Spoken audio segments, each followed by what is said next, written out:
Tamilmani sir, நிகழ்ச்சி நான் உங்ககிட்ட இருந்தே தொடங்குறேன். செங்கோட்டையினுடைய இந்த செய்தியாளர் சந்திப்பு இபிஎஸ் அதிமுகவினுடைய பொதுச் செயலாளருக்கு 10 நாட்கள் கெடு விதிச்சிருக்கிறார், ஒருங்கிணைக்க வேண்டும் அப்படின்றது. ஓவராலாக இது எப்படி நாம் புரிஞ்சுக்கிறது, என்ன நடக்குது சார்? நான் பதில் சொல்கிறேன். பட் எனக்கு என்னென்னா, இது போன்ற ஒரு டிபேட்டில் கூப்பிட்டிங்கன்னா முழுமையான பதிலை சொல்ல முடிகிறது இல்லை. ஒரு ½ அன் ஹவர் 1 to 1 இது ரொம்ப முக்கியமான டைம். எல்லாம் நான் டிபேட்டு எகென்ஸ்டாக வரல, அது கொஞ்சம் மனசில் வச்சுக்கங்க, நான் இப்போ பதில் சொல்கிறேன். சரி, இது ரொம்ப சுருக்கமாக சொல்லணும்னா, திரு செங்கோட்டையன் அவர் ஏதாவது தகராறு பண்ணார்னா கூட, எடப்பாடி நீங்கள் ஒன்றும் பயப்படாதீங்க, திரு ஸ்டாண்ட் பை, நான் இருக்கிறேன். அவர் ஏதாவது இது மாட்டேன் அது மாட்டேன், 140 சீட்டு எங்களுக்கு வேணும், நாங்கள் தான் ஆட்சி அமைப்போம், நாங்கள் தான் முதலமைச்சர், இது ஏதாவது ரொம்ப பேசினார்னா நீ என்னை பயன்படுத்திக்கலாம், நான் தயாராக இருக்கிறேன். அப்படி வெளிப்படுத்துறது தான் இதுன்னு நான் கருதுகிறேன். அவங்க சப்போர்ட் இருக்குது, பிஜேபி சப்போர்ட். அவங்க தூண்டி விட்டாங்களா இல்லையா எனக்கு தெரியாது, சப்போர்ட் பண்ணுறாங்க. அவர் அந்த இன்டர்வியூ நேர்மையாக இல்லை. 2 கேள்விக்கு நான் ஃபுல்லாக பார்த்தேன் உட்காந்து. அவர் பதில் சொல்லியிருந்தார்னா, சார் நேர்மையான ஜெயிக்குது தோக்குதுங்கிறது எப்பொழுதும் வேறு ஒரு விஷயம், நேர்மையானு பார்க்கணும் இல்லையா? அது ஏன் டெல்லிக்கு போனீங்க, கூப்பிட்டாங்க போனேன். நீங்கள் இன்னொரு கட்சியில் இருக்கிறீங்க, ஒரு மாவட்ட செயலாளர், உங்களுக்கு மேலே 10 பேர் இருக்கிறாங்க, அமைப்பு செயலாளர் ஏபிசிடி இருக்காங்க, யாருகிட்டையாவது கேட்டு கூப்பிட்றாங்க போயிட்டு வரட்டுமான்னு கேட்டிங்களா? இல்லை உங்கள் சொந்த விஷயம் ஏதாவது போயிருந்தால் தப்பில்லை, கட்சியை பற்றி தான் நீங்கள் போய் பேசுகிறீங்கன்னு எல்லாருக்கும் தெரியுது. இன்னைக்கு கூட அவங்க கூப்பிட்டாங்க, நான் போனேன். அவங்க கூப்பிட்டு நீங்கள் போனீங்கன்னா நீங்கள் எந்த கட்சியில் இருக்கீங்க, யாருடைய ஆளாக இருக்கிறீர்கள், மக்கள் பார்த்துக்கிட்டு இருக்க, மக்கள்கிட்ட விட்டுடுறேன். இன்னொரு கேள்வி சார், நாங்கள் 6 பேர் போய் பார்த்தோம், அதெல்லாம் உண்மை சார், மறுக்கிறதுக்கெல்லாம் நான் இல்லை, எனக்கு தெரியும், பார்த்தாங்க, சில கருத்துக்கள் சொன்னாங்க, உண்மை. ஒரு ரிப்போர்ட்டர் கேட்குறார், சரிங்க அந்த 6 பேர் பார்த்த பிறகு நீங்கள் எப்பயாவது பொதுக்குழுலையோ மாவட்ட செயலாளர் கூட்டத்திலையோ, முந்தா நாள் கூட ஒரு மாவட்ட செயலாளர் கூட்டம் நடந்துச்சு, நீங்கள் அவர் போனது வேறு இல்லை, செயற்குழுலையும் இந்த பிரச்சனையை, ஏன்னா அதுதான் வெளியே அனுப்பிச்சுது. இபிஎஸ் தனிப்பட்ட முறையில் கையெழுத்து போட்டு கூட்டுக்கு அனுப்பலை. அதுக்கு அவர் என்ன பதில் சொல்கிறாரு, அவர் யோக்கியமாக இருந்தால் நான் இல்லைங்க நான் கிளப்பலை, இல்லை கிளப்பியிருந்தால் அதான் பதில். இவர் யாரும் என்னோட அதை பற்றி விவாதிக்கவில்லை. அவர் எவ்வளவு நேர்மையற்ற மனிதர்ங்கிறதும், அவர் இதை பொதுவெளியில் சொல்லுவதில் அவருக்கு எந்த விதமான இண்டிபெண்டன்ஸும் நேர்மையும் இல்லைங்கிறது இந்த 2 பதில் இருந்தால் நான் சரி. அடுத்த ஸ்டேஜுக்கு வருவோம். அவர் என்ன சொல்கிறாரு, யாரை சேர்க்கணும்னா அவர் கமிட் பண்ண தயாராக இல்லை, பொதுச் செயலாளரே முடிவு பண்ணிக்கிட்டோம். அவர் அதாவது இந்த கழுவுற மீனில் நழுவுற மீன்பா, யாரை சொன்னாலும் அது சிக்கலாக வந்துருச்சோம். பொதுச் செயலாளரே அப்போ அவர் பொதுச் செயலாளர் தேவைப்படுறாரு இருக்கு, அவரு முடிவு பண்ணிக்கிட்டோம். நல்லா கவனிங்க, அவர் இண்டிகேட் பண்ணுறது யாருன்னு நமக்கு தெரியும், உங்களுக்கு தெரியும், எனக்கு தெரியும், பார்க்குறவங்களுக்கு தெரியும். மக்கள் காசையை கொள்ளையடித்து 4 ஆண்டு காலம் சிறையில் இருந்து விட்டு வந்த ஒரு பெண்மணியை கட்சியினுடைய முகமாக வைத்துக் கொள்ளுங்கள்.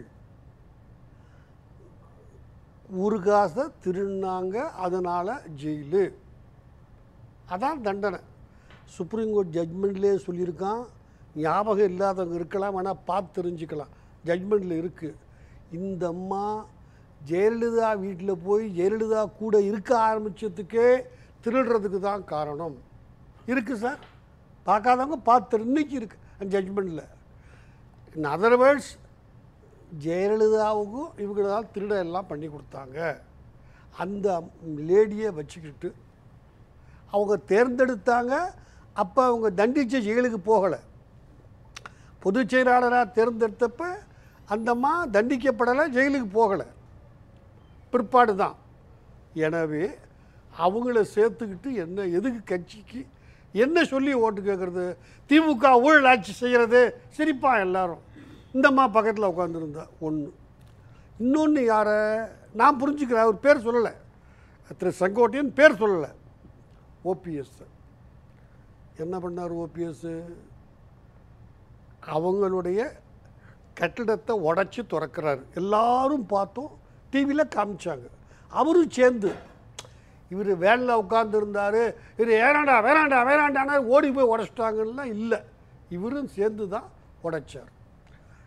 யாரோ சொல்லியிருக்காங்க, அவர் 3 தடவையோ 4 தடவையோ முதலமைச்சராக இருந்தாரா, அவரே சொல்கிறாரு, அங்கே இருந்த ஃபைல், கட்சிக்கு தகுந்த அவ்வளவு டைட்டில், சொத்து பத்திரங்கள், ரெசல்யூஷன் புக்கு, மினிட்ஸ் புக்கு, இதை மாதிரிலாம் எடுத்துக்கொண்டு நீங்கள் திருடி வச்சுக்கிட்டீங்கன்னா கட்சி உங்கள்கிட்ட வந்துடும்னு சொல்லி கொடுத்துருக்காங்க. அதை நம்பி திருடியாந்து அதில் திருட்டு கேஸ் தான் சார் போட்டிருக்காங்க.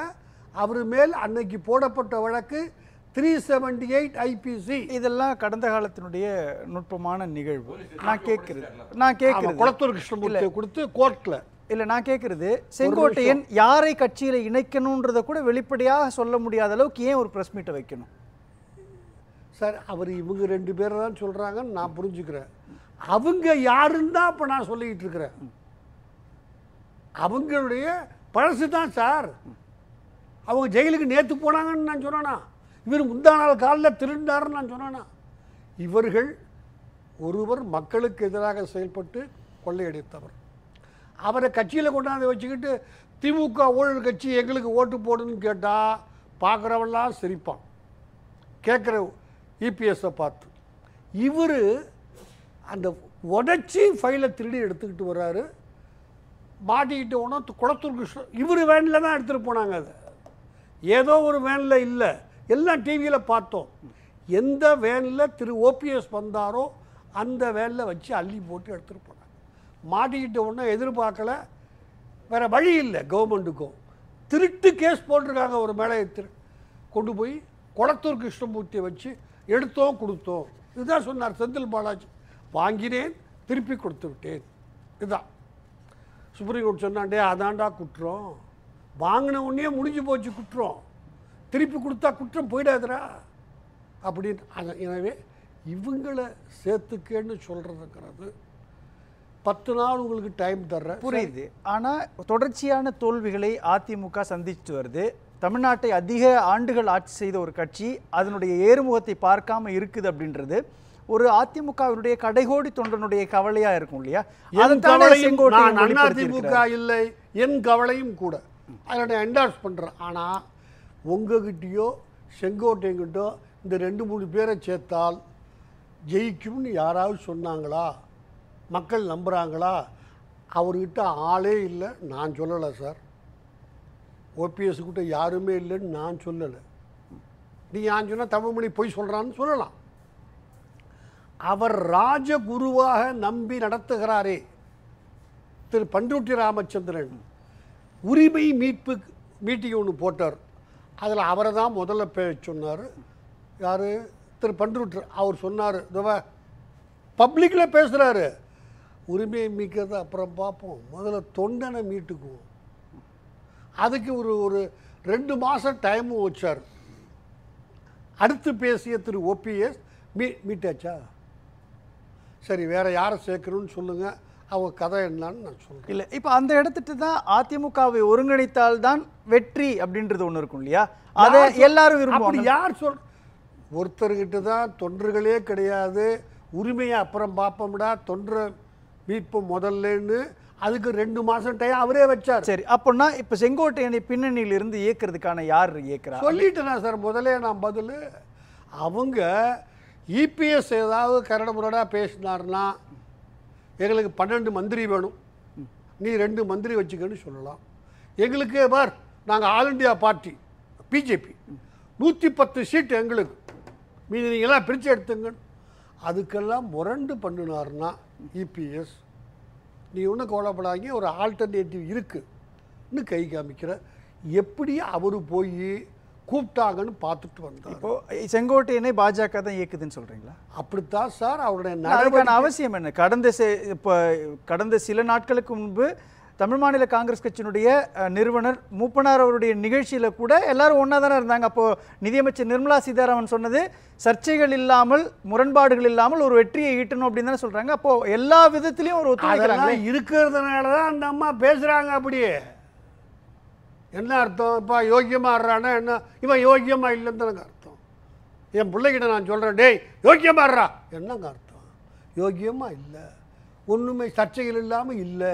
அதுதான் அந்த அம்மா சுட்டி காமிச்சாங்க. நீங்கள் புரிஞ்சுக்கிறத பற்றி நான் கேட்குறேன். இப்போ பாஜகவோடு இருக்கிறது மூலமாக சசிகலா, டிடிவி தினகரன், ஓபிஎஸ் எல்லாரும் உள்ள வர்றது மூலமா எல்லா அதிமுக தொண்டர்களும் ஒன்றாகுவாங்கல்ல. திமுகவையும் அண்ணா திமுகவையும் ஒன்றாக்குனா கூட நீங்கள் சொல்கிற கருத்து பொருந்தும் சார். என்ன பேசிக்கலாக திராவிட கட்சிகள் ரெண்டும் தான். அது காரணமாக இருந்த சொல்லப்பட்ட கலைஞர் இறந்துட்டாரு, எம்ஜிஆர், அப்புறம் என்ன சார்? இல்லை, எனக்கு புரியல. பாஜக அதிமுகவோடு, அதிமுகன்னு கூட சொல்ல வேணாம்னு வச்சுக்கோங்களேன், எடப்பாடி கே பழனிசாமியினுடைய அணியோடுனே வச்சுக்கலாமே. பாஜக இவர்களோடு இருக்கும் பொழுது ஏன் செங்கோட்டையனை தூண்டில் விடணும்? ஏன் தூண்டி விடணும் சார்? ஒரு எப்பொழுதுமே அரசியலில் சார், நான் அரசியலில் இருந்தவன், 6 முறை ஜெயிலுக்கு போனவன், ஒரு ஆல்டர்னேட்டிவ் பக்கத்திலே வச்சுக்குவோம். இப்போ ரொம்ப சிம்பிளாக சொல்கிறேன் சார், ஒரு ஆங்கர் நடத்தணும், இன்னொருத்தரை ரெடி பண்ணி வச்சுருப்போம். அன்றைக்கி அவருக்கு முடியாமல் போயிடுச்சு, உடம்பு சரியில்லாம், அவர் வீட்டில் ஒரு ஃபங்க்ஷன். உங்களுக்கு புரியணும், தப்பாக எடுத்துக்கானது. புரியுது. இங்கேயே 3 பேர் பண்ணிட்டு இருக்கோம் எல்லா இடங்கள்ல இல்ல இருக்குது. ஆனா அதுல தான் ஒரு லாஜிக் இருக்கு இல்லையா? செங்கோட்டை நீங்க டெல்லிக்கு போனீங்க அப்படின்னு கேட்கறப்ப டெல்லியில இருந்து கூப்பிட்டாங்க, அழைப்பு வந்தது, நான் போனேன்றாங்க. இந்த அழைப்பு எஸ்பி வேலுமணிக்கு வந்திருக்கு இல்லையா? அதிமுகவுடைய முக்கிய நிர்வாகிகள் வந்திருக்கு இல்லையா? அவங்க எல்லாம் போகும்பொழுது அவங்க தனியா போய் பார்த்தாங்களா? யாராவது எஸ்பி வேலுமணி போய் தனியா பார்த்தாரா? எனக்கு தெரியல, சொல்லுங்க நீங்க. இப்படி சொன்னீங்களே, இவர் தனியாக போய் பார்த்தார். எனக்கு தெரிஞ்சு எஸ்பி வேலுமணியோ இன்னொரு கிருஷ்ணமூர்த்தியோ நாராயணசாமியோ அவங்க தனியாக அழைச்சி நீங்கள் சொல்லுங்கள் சார், நான் கற்றுக்கிறேன். அப்போ அதிமுகவை உடைக்கணும்னு பார்க்குதா பாஜக? வேண்டாம், நான் சொல்லலையே. எப்பொழுதும் நான் உங்ககிட்ட ஆல்டர்னேட்டிவ்ன்றீங்க, ஒன்று ரெடியாக இருக்கணும் எப்பொழுதும் அரசியலில். அதுக்கு தேவை என்ன? நிச்சயமாக தேவை சார். சார் என்ன பண்ணாங்க இன்னைக்கு பாண்டிச்சேரியில்? Rangasamy complete dummy. நீ ஏற்றுக்கல, நான் கவலைப்படல அதை பற்றி. ஏன், எனக்கு ரங்கசாமியே தெரியும், என்ன ரங்கசாமிக்கு தெரியும். ஐயோ மூடு வித்தியம்.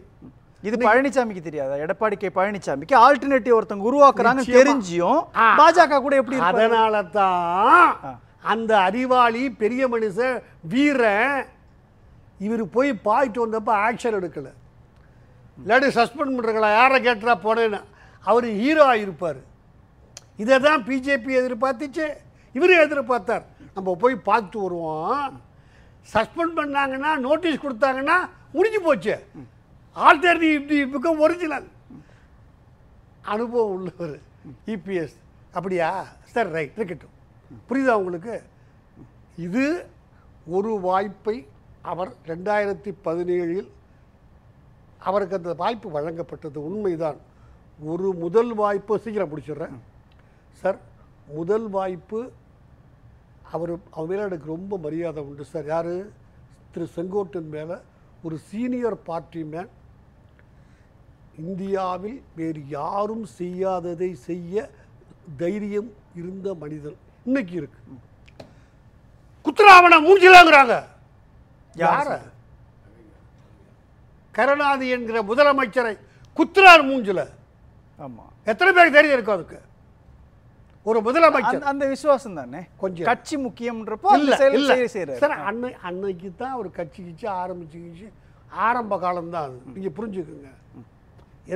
அப்போத்தான் ஒருத்தர் இறந்து போய் இன்னொருத்தர் அதெல்லாம் பெரிய இது கட்சி தான். இந்த அம்மா விசுவாசம் கட்சி அல்ல, நான் ஒத்துக்கிறேன். அந்த அளவுக்கு இருந்தவரை அவர், அந்த அம்மா எங்கே போனாலும் 10 நாளைக்கு முந்தையே போய் கம்ப்ளீட்டாக சந்தா பார்த்துட்டு வந்து சார், அது ஒரு சின்ன இல்லை, அதில் தான் விஷயம். இப்போ முரண்பாடு எங்கே வருதுன்னா, எடப்பாடி கே பழனிசாமியோட சுற்றுப்பயணத்தில் மேற்கு தமிழ்நாட்டுக்குள்ள ஈரோடுக்கு போகலை. சார், கட்சியினுடைய முக்கிய நிர்வாகிகள் புறக்கணிக்கிறாங்க. இப்போ ஒரு கேள்வி கேட்டீங்க, அதுக்கு நான் பதில் சொல்லிட்டு இருக்கிறேன். முடிச்சிடுறேன், இதெல்லாம் மறுக்க மாட்டேன், பதில் சொல்கிறேன் சார். அவ்வளவு நெருக்கம். அந்த அம்மா எப்போ டூர் போனாலும் இவர் தான் கம்ப்ளீட்டாக ஒவ்வொரு தெருவாக போய் பார்ப்பார். கிட்டத்தட்ட நான் அவருடைய இதை குறைச்சே மதிப்பில் தெரியும், தப்பாக எடுத்துக்காதீங்க திருசங். அப்படிப்பட்டவரை ஏன் அந்த அம்மா முதலமைச்சராக்கல? சொன்னவன்னா குத்தலாம் மூஞ்சில. குடியே இருந்தான், ஏன் ஆக்கல? பேசலாம்.